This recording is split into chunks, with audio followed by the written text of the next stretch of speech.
কেরামের দল, তোমরা যাকাত প্রদান করো। যাকাত প্রদান করলে কি হবে? যেই ব্যক্তি যাকাত প্রদান করবে, আল্লাহ পাক রব্বুল আলামিন তার মালকে, তার সম্পদকে রক্ষা করবেন। বলেন সুবহানাল্লাহ। আল্লাহ পাক রব্বুল আলামিন যাকাত প্রদানকারীর মাল সম্পদকে রক্ষা করবে। আজকে আমরা মুসলমান হইলাম, আজকে আমরা টাকার মালিক, গাড়ির মালিক, বাড়ির মালিক, কিন্তু আজকে আমরা নবীদের আদর্শ মানতে পারি নাই। আমার নবী যখন সাহাবায়ে কেরামদেরকে ওয়াজ নসিহত করতেন, শুধু সাহাবায়ে কেরাম না, ইহুদি বেঈমানেরাও আমার নবী সাল্লাল্লাহু আলাইহি ওয়াসাল্লাম এর কথার উপর আমল করতেন। বলেন সুবহানাল্লাহ। আমার নবী যখন যাকাতের বয়ান করলেন, সবাই যাকাত দেয়, ওই দিক দিয়া ইহুদি এক মহিলা, আল্লাহ পাক রব্বুল আলামিন এই ইহুদি মহিলাকে অর্থ সম্পদের মালিক বানাইলেন। এই ইহুদি মহিলা জানতে পারছে আল্লাহ রাসূল সাল্লাল্লাহু আলাইহি ওয়াসাল্লাম বলেছেন, কোনো ব্যক্তি যদি যাকাত দেয় তাহলে আল্লাহ পাক রব্বুল আলামিন তার সম্পদকে রক্ষা করেন। এই কথা যখন ওই ইহুদি মহিলা জানতে পারলেন, ওই ইহুদি মহিলা জানার পর ওই ইহুদি মহিলা চিন্তা করে, এই আল্লাহর রাসূল, এই মুহাম্মদ জন্মের পর থেকে কোনো সময় তো মিথ্যা কথা বলে নাই। এই মুহাম্মদ যেহেতু বলেছে যাকাত দিলে আল্লাহ পাক রব্বুল আলামিন তার মালকে হেফাজত করে, সুতরাং আমি ইহুদি হওয়ার পরও আমি আমার মালের যাকাত দিয়া দিব। যাকাত দেওয়ার পর যদি আমার মাল আল্লাহ পাক রব্বুল আলামিন হেফাজত না করে, তাহলে আমি গিয়ে মুহাম্মদকে ধরব। আল্লাহ রাসূল সাল্লাল্লাহু আলাইহি ওয়াসাল্লাম যখন বলছে যে যাকাত দিলে আল্লাহ পাক রব্বুল আলামিন মাল হেফাজত করেন, তখন ওই ইহুদি মহিলা কি করছেন? যাকাত দিছেন।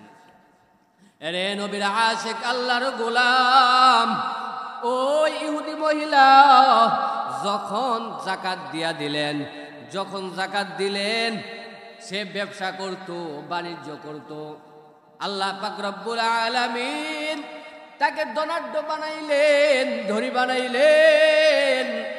তার বিশাল উটের পাল যখন ব্যবসার উদ্দেশ্যে যখন ওই দূর দেশ থেকে আসতেছে, এমতা অবস্থায় ডাকাত ওই কাফেলার মধ্যে আক্রমণ করছে। ওই কাফেলার মধ্যে আক্রমণ করার ফলে ওই ধনাঢ্য মহিলার সাথে আরো যারা ব্যবসা করত, বাণিজ্য করত, সবার মাল ওই ডাকাতেরা নিয়ে গেছে। সবার মাল যখন নিয়ে গেছে, এমতা অবস্থায় ওই মহিলা দেখে তার উটের পাল এখনো আসে না। চিন্তা করতে লাগলো, আমি তো যাকাত দিলাম, আমার এই উটের পালও কি ওই ডাকাতেরা নিয়ে গেছে নাকি? এই চিন্তা করতে করতে এক সময় তাকাইয়া দেখে তার ওই উটের পাল তো ডাকাতের দলেরা নিয়ে গেছে, কিন্তু আমার এই উটের পাল কেন নিয়ে যাইতে পারে না? একটু জবাব দাও। ওই গোলাম জবাব দেয়, ওই উটের রাখাল জবাব দেয়, আমি যখন এই উটের পাল নিয়া ব্যবসা থেকে ফিরতেছিলাম, এমতা অবস্থায় আমি যখন উটের পাল নিয়ে ফিরতেছিলাম, এমতা অবস্থায় একটা উট অসুস্থ হয়ে যায়। অসুস্থ হওয়ার কারণে উটের সমস্ত পালটা ওইখানে বসে যায়। আমার কাফেলার সমস্ত মানুষগুলো আমার অনেক অগ্রগামী হয়ে যায়। অগ্রগামী হওয়ার পর তাদেরকে ডাকাত আক্রমণ করার পর সবার মাল নিয়ে যায়।